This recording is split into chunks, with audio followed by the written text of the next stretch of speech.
A paz do Senhor, meu irmão, a paz do Senhor, minha irmã. Chegamos a mais uma quarta-feira, mais uma aula da nossa escola bíblica. Que você possa, nessa quarta-feira, se assentar aí na frente do seu computador ou do seu celular e aproveitar mais essa aula, onde nós continuaremos aprendendo com as palavras de Jesus. Uma boa aula e nós voltamos no final. Graça e paz, amados. Hoje chegamos ao final dos nossos estudos no Sermão do Monte. Durante todos estes meses, ininterruptamente, toda quarta-feira nós nos reunimos aqui e estudamos calmamente e de uma maneira mais profunda as sábias e eternas palavras do Senhor e Salvador Jesus Cristo no Sermão do Monte. E nós finalizamos hoje com Mateus capítulo 7, do 24 ao 29. Diz assim a palavra de Deus: todo aquele, pois, que ouve estas minhas palavras e as pratica, será comparado a um homem prudente que edificou a sua casa sobre a rocha. E caiu a chuva, transbordaram os rios, sopraram os ventos e deram com ímpeto contra aquela casa, que não caiu, porque foi edificada sobre a rocha.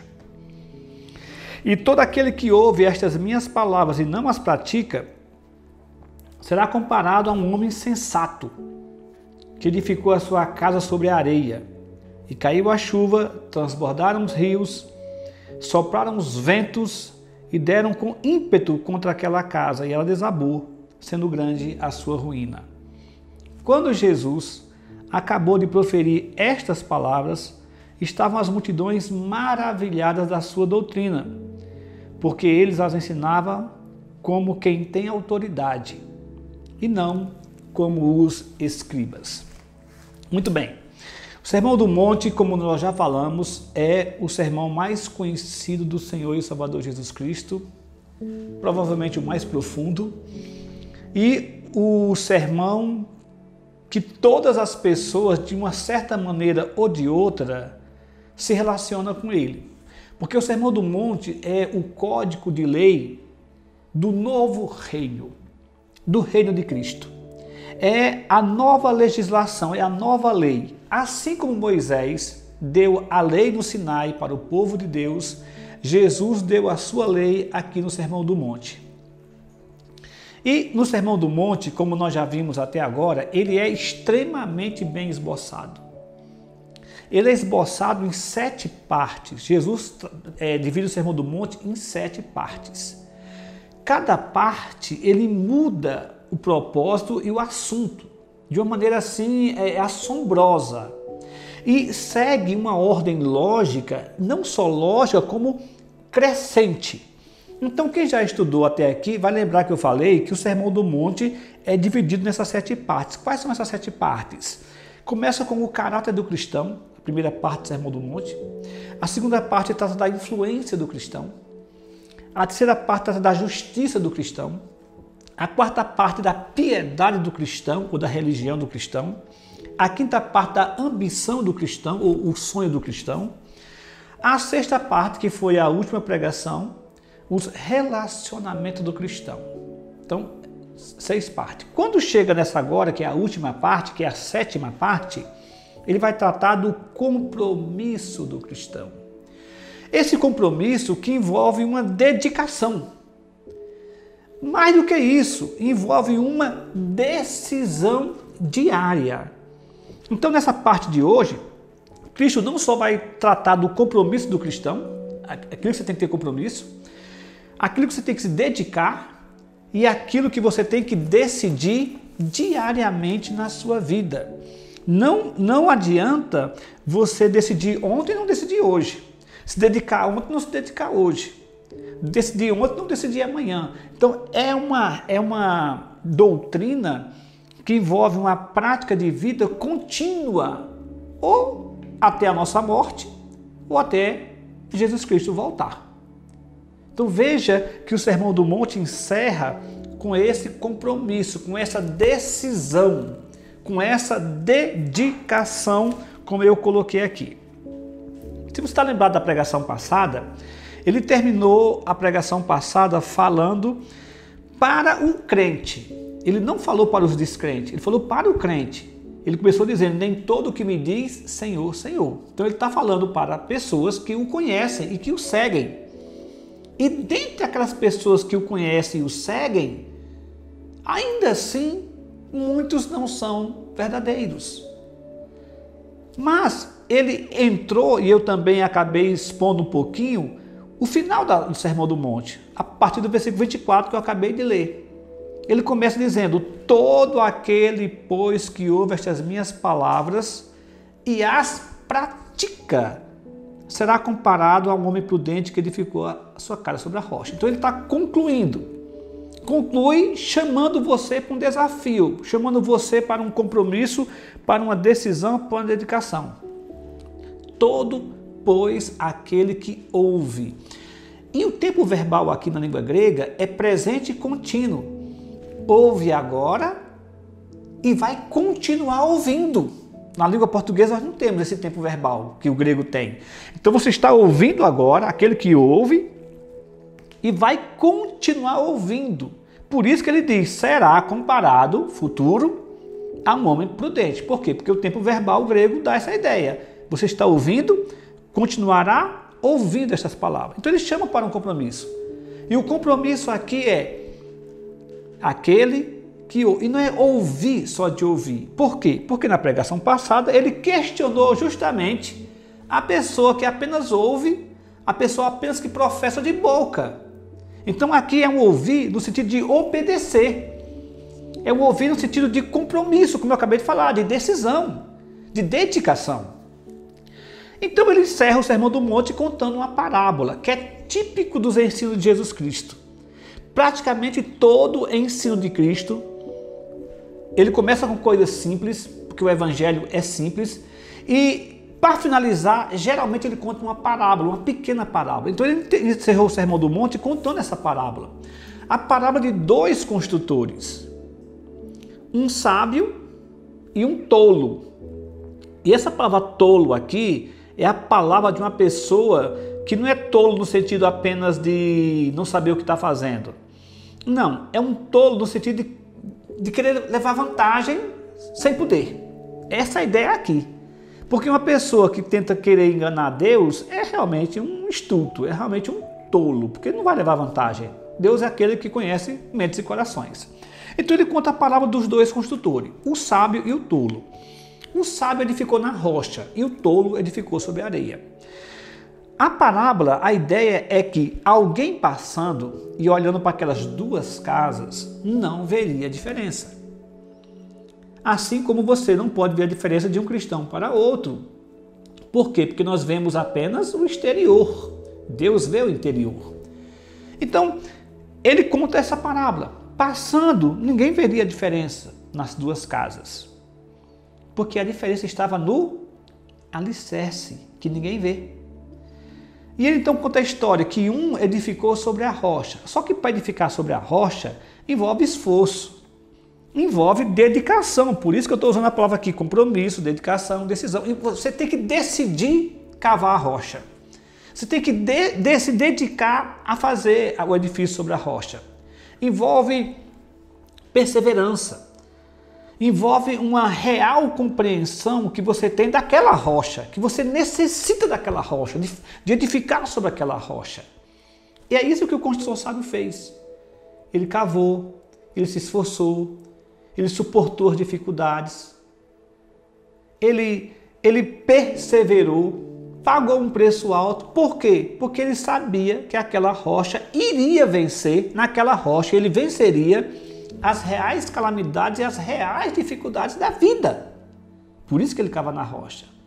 Já o tolo não percebeu a necessidade da rocha. Ele fez uma coisa superficial, preguiçosa, imprudente, não reconheceu que uma casa só ficaria de pé sobre a rocha. Por quê? Porque viriam as tempestades, viriam os ventos, como ele acabou de falar. E na minha vida e na sua vida, meu irmão, por melhor vida que você tenha, ou que já teve, ou que vai ter, por melhor que seja a sua qualidade de vida, as tempestades da vida vão bater na sua porta. As tempestades da vida virão sobre você. E quando a tempestade vem, só fica de pé se estiver sobre a rocha. Se não estiver sobre a rocha, não fica de pé. A casa aqui é a sua vida. É como você edifica, é como você vive. A casa aqui é a sua vida. A sua vida que no transcorrer dela passará por tempestades, terão ventos contrários, terão dificuldades, terão problemas que vão bater na sua porta. Mas, se o edifício da sua vida for a rocha, que é Jesus Cristo, os ventos vêm, os ventos vão e a sua vida permanece de pé. Mas se o alicerce da sua vida, se o alicerce da tua família, da tua casa não for Jesus Cristo, os ventos virão também. E mais cedo ou mais tarde o vento vai ser mais forte do que a sua casa. Por quê? Porque o alicerce não é Cristo. O alicerce não é o Senhor e Salvador Jesus Cristo, e aí, meu compadre, é areia. Então ele termina o Sermão do Monte contando essa pequena parábola e chamando você para uma decisão. Onde você vai edificar a sua vida? E veja que ele falou, todo aquele, pois, que ouve as minhas palavras. A ênfase no pronome possessivo minhas é muito forte, porque quando chega no versículo 26, ele repete de novo, e todo aquele que ouve estas minhas palavras. E o mais incrível é que ele não limita essa palavra nem a judeu e nem ao cristão professo. Mas ele coloca para todo aquele que ouvir estas palavras e praticá-las. Por quê? Porque é uma palavra universal. Não é a palavra do cristianismo somente para o cristão. Não é a palavra de um judeu somente para judeu. Não. É a palavra de Deus para toda a humanidade. Por isso que ele termina alargando todo aquele que ouve estas minhas palavras. Muito bem. Aí chama a atenção o que vem na sequência. Se tudo isso aqui já é espantosamente profundo, e é realmente profundo, quando ele chega no versículo 28, não Jesus falando, mas a reação das pessoas que os apóstolos perceberam, e Mateus registrou, Lucas também registrou, diz o seguinte: quando Jesus acabou de proferir estas palavras, e você pode prestar atenção, a ênfase na palavra, na matéria que nós ensinamos no seminário, chamado exegese ou hermenêutica bíblica, né? São duas matérias de interpretação bíblica, exegese e hermenêutica. Uma das primeiras coisas que nós ensinamos, quando uma palavra se repetir numa sentença, dê atenção a essa palavra, porque tem alguma coisa importante. E nessa questão aqui, a palavra que se repete mais é justamente minhas palavras, a palavra de Cristo. Versículo 1, palavras. Versículo 26, palavras. Versículo 28, quando Jesus acabou de proferir estas palavras. Então, a ênfase todo é na palavra de Jesus. Aí ele completa. Quando Jesus acabou de proferir estas palavras, estavam as multidões maravilhadas da sua doutrina, porque eles as ensinavam como quem tem autoridade e não como os escribas. E aqui eu encerro o Sermão do Monte chamando a sua atenção para essas duas coisas. O homem que falou e o que ele falou. É assim que encerra o Sermão do Monte. O que foi que ele falou? Estas minhas palavras. E a outra coisa, quem é este homem que falou estas palavras? É assim que encerra o Sermão do Monte. Estas minhas palavras, a ênfase na palavra, é claro que é desde o começo, desde Mateus capítulo 5 no Sermão do Monte, quando ele descreveu o caráter do cristão. Ele disse que feliz são os humildes de espírito e descreveu como deve ser esse caráter do cristão. O cristão, ele é diferente de todas as pessoas. O mundo tem uma cultura. O cristão vive numa contracultura cristã. Aquilo que o mundo valoriza, o cristão despreza. Aquilo que é importante para o sistema mundano é descartável e até prejudicial para o cristão. As pessoas acham que quando nós falamos a palavra, O mundo na Bíblia tem vários sentidos. O mundo como sistema não pertence a Jesus Cristo. Este mundo caído, esse sistema mundano tem um príncipe, segundo o próprio Jesus, e não é Jesus Cristo. Segundo Jesus, é Satanás. Ele é que é o príncipe desse mundo. E ele foi julgado junto com esse mundo, com esse reino que lhe pertence. Com essa cultura, com esses valores. Então Jesus veio, invadiu esse reino, esse mundo de Satanás, e arrancou com mão poderosa homens e mulheres para servi-lo, para pertencer ao seu reino. Então a ideia não é que Satanás invadiu o reino de Deus. Não. É que o reino de Deus invadiu o reino de Satanás. Quando Cristo veio para este mundo, ele invadiu o reino de Satanás, porque o mundo jaz no maligno. Então é o contrário do que as pessoas pensam. O mundo como criação pertence a Deus, porque Deus criou todas as coisas. Mas esse mundo caído como sistema não é o reino de Cristo. E nós cristãos fomos colocados aqui, nós fomos tirados desse mundo para o reino das trevas, para o reino da luz, para sermos a contracultura cristã.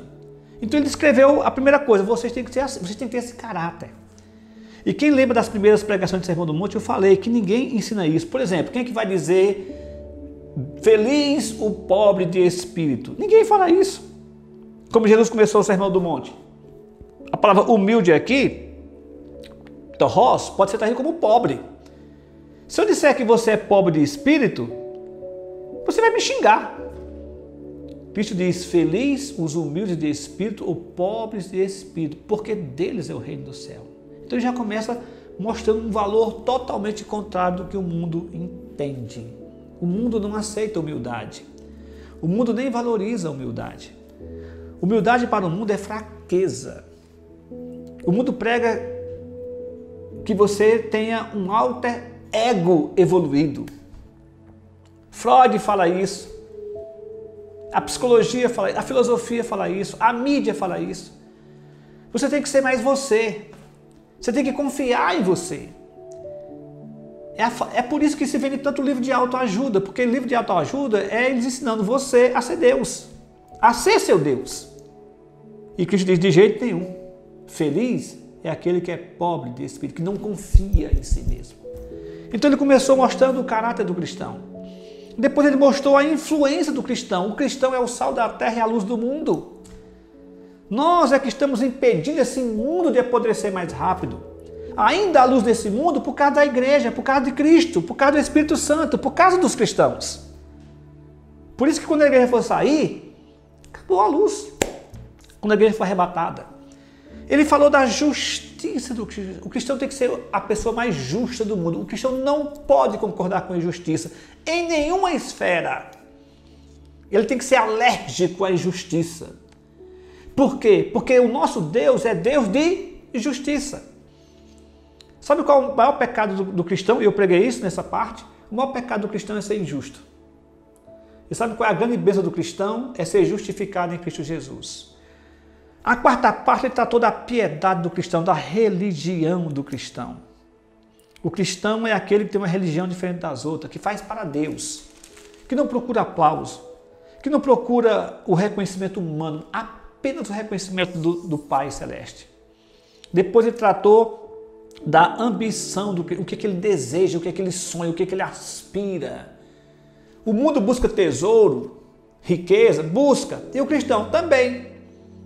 Só que o nosso tesouro é nos céus, onde a traça e a ferrugem não corrói e onde ladrões não escavam, não roubam. Esse é a nossa ambição. O cristão, depois ele vai tratar sobre o relacionamento do cristão. Como é que deve ser nosso relacionamento? Ele tratou de 7 classes de pessoas que nós nos relacionamos. Com o irmão que está em falta, com os companheiros de viagem, com a sociedade, com Cristo, com Deus Pai, com falsos profetas, até com cães e porcos ele tratou. E fecha o Sermão do Monte dizendo, quem ouve estas minhas palavras será considerado como um homem prudente. Então, meus irmãos, a primeira coisa que chama a atenção é nesta palavra. Jesus, nesse Sermão do Monte, chegou a dizer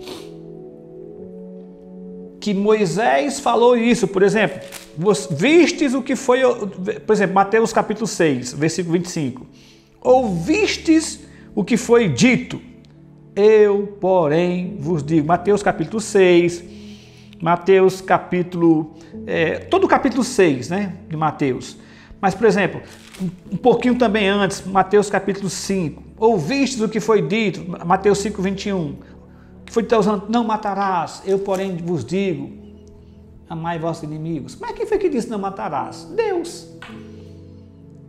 E ele tem a coragem não de mudar o que Deus disse, porque ele não muda o Antigo Testamento. Ele não muda, a palavra de Deus não muda.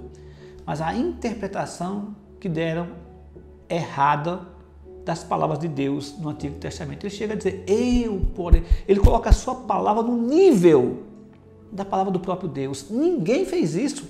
Nenhum profeta fez isso. Antes de Jesus Cristo, ninguém falou assim.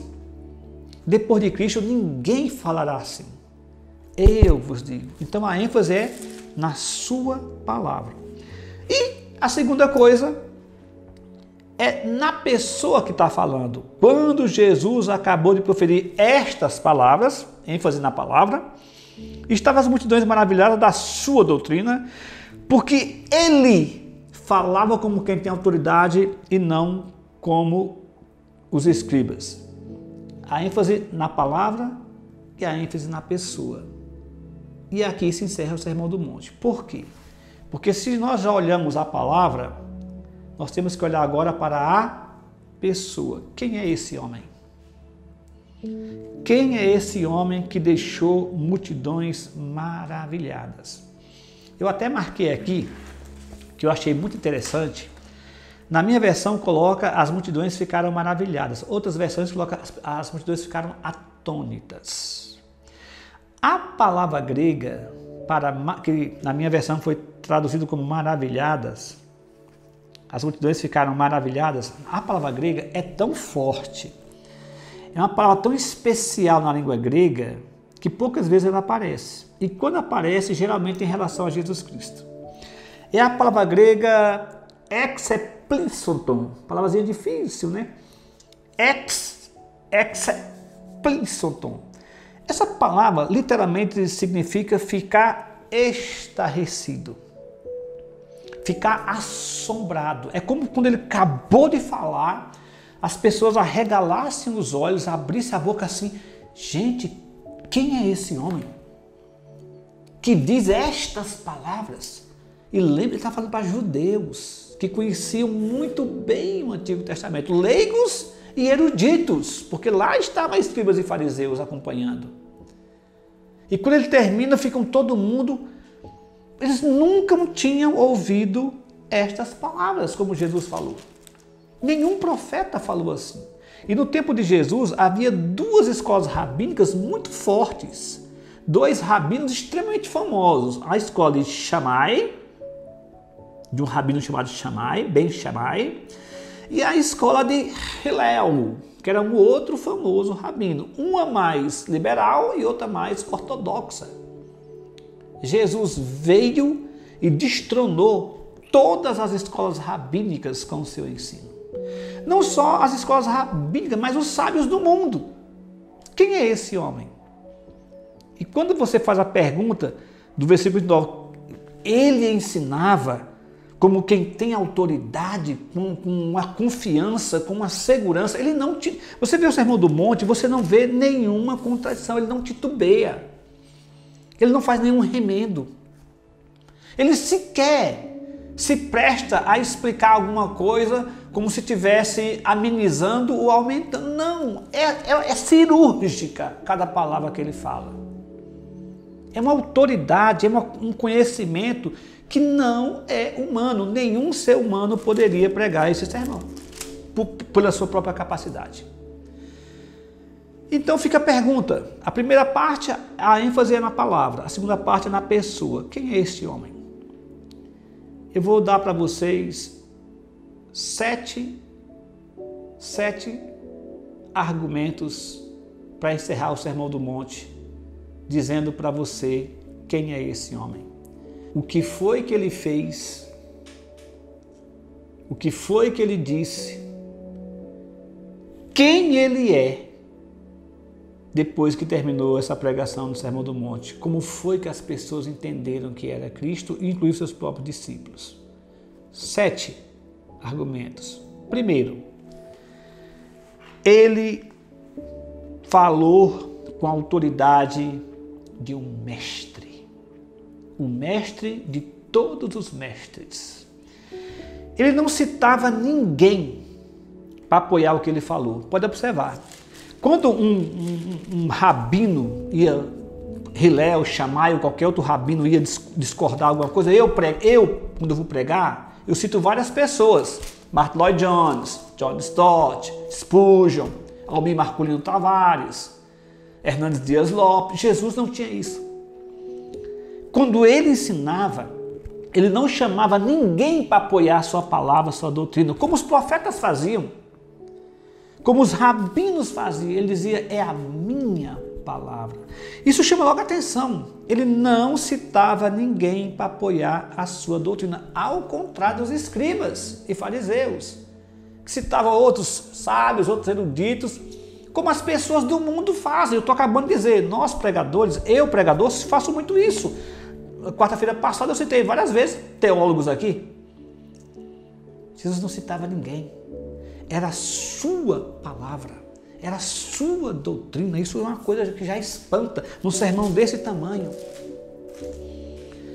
Os profetas, no Antigo Testamento, quando começavam a pregar, a profetizar, sempre usavam a seguinte frase: assim diz o Senhor. Essa é a frase-chave de todo verdadeiro profeta no Antigo Testamento. Sabe quantas vezes Cristo diz isso? Nenhuma. Sabe por quê? Porque ele não precisava de um apoio para que a sua palavra fosse divina, se é que você está me entendendo. Ele era o próprio Deus falando. Ele era o mestre de todos os mestres, porque é o mestre divino. Ele nunca vai dizer, assim diz o Senhor, eu digo estas minhas palavras, se você me ouvir. Nenhum profeta falou isso, nenhum escriba, nenhum fariseu falou isso, nenhum sábio do mundo falou isso. Quando Jesus fala a palavra de Deus, ele diz, olha, eu vos digo, para que obedeçam a Deus. Mas ele não se coloca na colocação, no sentido de que ele tem que ser igual àquelas pessoas que estão ouvindo a palavra de Deus. Por exemplo, ele vai dizer assim no Sermão do Monte, ouviste o que foi dito, tal, eu, porém, vos digo. Ele não diz para ele. Ele não se coloca no meio, ele coloca os outros, mas não ele. Por quê? Porque a sua palavra já tem a origem divina. E nesse Sermão do Monte, quando ele fala, eu vos digo, ele segue uma ordem lógica. E é isso que me chama a atenção, que eu fico assim abismado com a capacidade de Jesus Cristo. Vamos lá. Se você observou todo o Sermão do Monte, há uma sequência lógica. Primeiro ele ordena, ele proíbe, ordena você fazer algumas coisas, proíbe você fazer outras, ele chega a abolir alguns ensinos, não de Deus, mas dos escribas e fariseus, que usavam o nome de Deus, e ele chega a prometer. Então, em resumo, ordena, proíbe, abole e promete. Qual sábio do mundo fez isso? Não tem, irmãos. Pode procurar. Nenhum sábio do mundo, nem Maomé, nem Buda, nem Confúcio, nem Zoroastro, nenhum sábio do mundo tem essa estrutura. Disseram que é para fazer isso. Eu digo, não faça. Ordena, proíbe. Vocês tinham que fazer isso. Não precisa fazer isso. Tem que fazer aquilo. E se fizer aquilo, ganha isso, ganha isso, ganha aquilo. Estas minhas palavras. Então a primeira coisa, ele fala como mestre. Segunda coisa, ele fala como Cristo, o enviado, o Messias. tudo o que ele falou aqui, citando inclusive o Sermão do Monte várias vezes, o Antigo Testamento várias vezes, tudo o que ele falou termina num ponto. Termina no Messias que deveria vir. Todo o Antigo Testamento aponta para ele. Todo o Antigo Testamento se resume, aponta para uma pessoa, Jesus Cristo. É como se o Antigo Testamento prometesse e o Novo Testamento cumprisse. E os dois se encontram na pessoa de Cristo. Então ele fala como Messias. Toda a lei e os profetas convergem nele. Ele não era um profeta, como os outros profetas. Ele sequer era o maior dos profetas. Ele era o ungido de Deus, o Cristo em grego, o Messias em hebraico. O Sermão do Monte, quando pergunta quem é este homem, esta palavra, por que que ele tem essa autoridade, por que que ele ensina como essa autoridade, por que que ele é diferente? Porque ele é o mestre dos mestres, porque ele é o Cristo. Terceira coisa, ele ensina com a autoridade do Senhor, que eu preguei domingo passado. Há Senhor e há Senhor. Há Senhor com letra minúscula e há Senhor. Jesus aqui é Senhor no sentido divino, o Senhor. Quando ele termina aqui o Sermão do Monte, no versículo 22, nem todo que me diz Senhor, Senhor, Senhor com letra maiúscula. Porque não é um Senhor qualquer, não é um Senhor humano.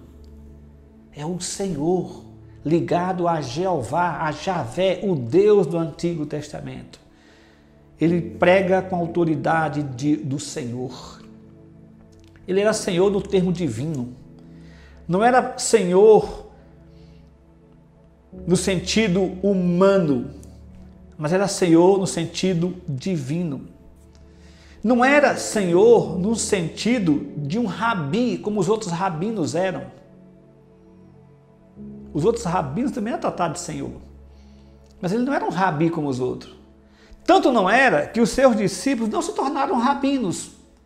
Embora tenha uma linha moderna aí, aqui em São Paulo, por exemplo, com muito espaço na mídia, que chama o apóstolo Paulo de Rabino Paulo, né? Shaul, seria o nome dele em hebraico, Saulo em grego, Shaul em hebraico.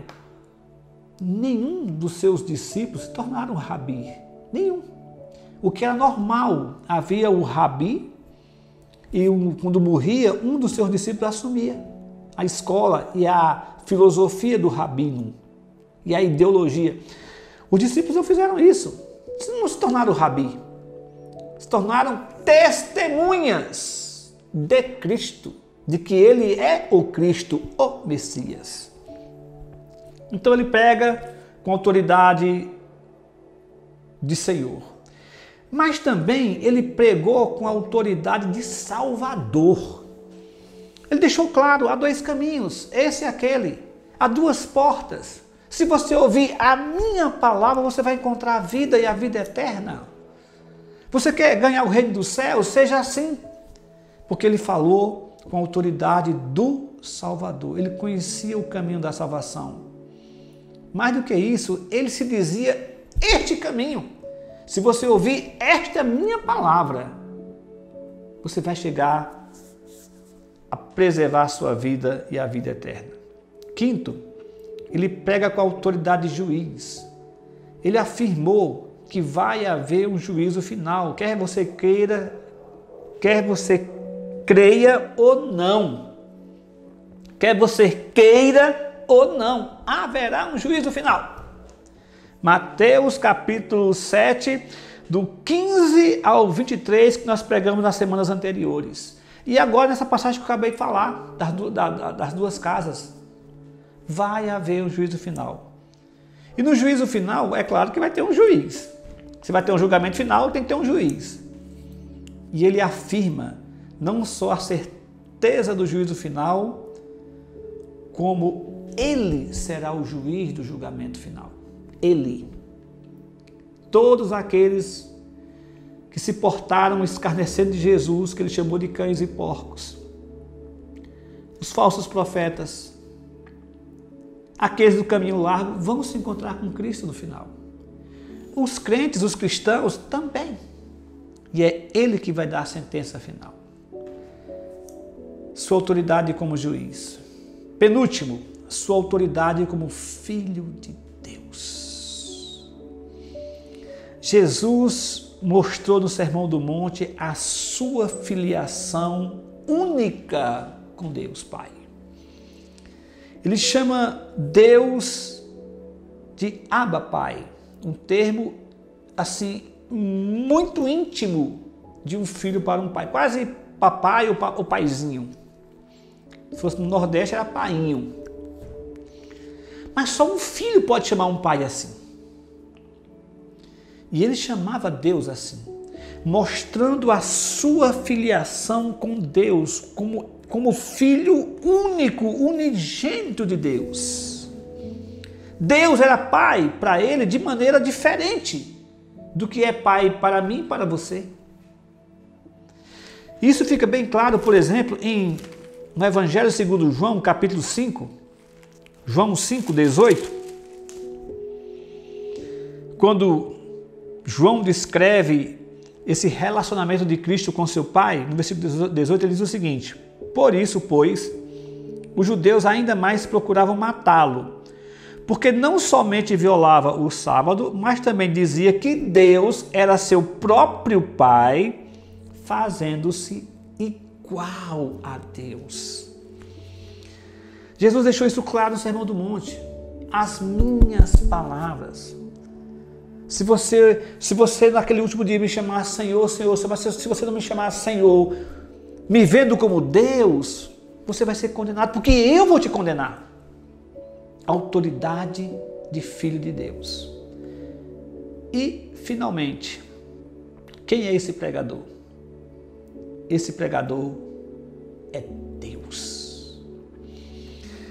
Esse pregador ensina com a autoridade de um mestre, o mestre dos mestres, primeiro ponto. Esse pregador ensina com a autoridade do Cristo, o ungido, segundo ponto. Esse pregador ensina com a autoridade de Senhor, com S maiúsculo, Senhor Deus. Esse pregador ensina com a autoridade de Salvador, ele conhece o caminho da salvação. Esse pregador ensina com a autoridade de juiz, ele vai julgar todas as pessoas. Esse pregador ensina com a autoridade de Filho de Deus, daquela maneira única que só ele é, unigênito do Pai. E ele ensina com a autoridade do próprio Deus. Este pregador é Deus. Nós sabemos, à luz de outras passagens do Novo Testamento, que ele é Deus com o Pai e com o Espírito Santo. Ele mesmo vai dizer, eu e o Pai somos um. O apóstolo João vai dizer, há três que dão testemunho. O Pai, Deus Pai, a Palavra, Jesus Cristo, o Verbo que se fez carne, e o Espírito. Quem não nascer desses três, não verá o reino, não verá a vida. Os discípulos de Jesus Cristo, assim como os profetas, teriam que vê-lo como Deus. E isso fica bem claro no Sermão do Monte, por exemplo, em Mateus, aqui, capítulo 5, versículo 11. Na primeira parte do Sermão do Monte, quando ele termina a primeira parte do Sermão do Monte, Mateus 5, 11, ele diz, bem-aventurados sois, quando por minha causa vos injuriarem e vos perseguirem, e mentindo disserem todo mal contra vós, regozijai-vos e exultai, porque é grande o vosso galardão nos céus, pois assim perseguiram os profetas que viveram antes de vós. Preste atenção. Primeira parte do Sermão do Monte. Ele compara os seus discípulos com os profetas do Antigo Testamento. E por que os profetas do Antigo Testamento foram perseguidos e até foram mortos? Os profetas do Antigo Testamento foram perseguidos e foram mortos pela sua fidelidade à palavra de Deus e ao próprio Deus. Foi por isso que os profetas do Antigo Testamento foram perseguidos, foram injuriados por causa da palavra e por causa do próprio Deus. Ele pega essa mesma fórmula, olha para os seus discípulos e diz o seguinte: vocês também vão passar pela mesma coisa. Mas regozijai e exultai, porque grande é o vosso galardão nos céus. Ele fala como o próprio Deus. Do jeito que os profetas do Antigo Testamento alcançaram um grande galardão nos céus, porque foram fiel à palavra de Deus e ao próprio Deus, vocês, meus discípulos, regozijem-se, alegrem-se e exultai. Grande é o vosso galardão nos céus. Se vocês forem fiéis a esta palavra, estas minhas palavras, e a mim, Jesus Cristo, que estou dando estas palavras para você. Ele compara os profetas do Antigo Testamento, a mesma coisa que aconteceu com os profetas do Antigo Testamento, aos seus discípulos. E assim, nós chegamos ao final do Sermão do Monte. Eu quero concluir com 4 ideias do Sermão do Monte. Quais são essas 4 ideias? Primeiro, o cristianismo não é um conjunto de regras, mas um conjunto de valores e ideais diferentes do mundo. É a contracultura cristã. O cristão é aquele que renuncia à cultura do mundo em favor desta contracultura cristã.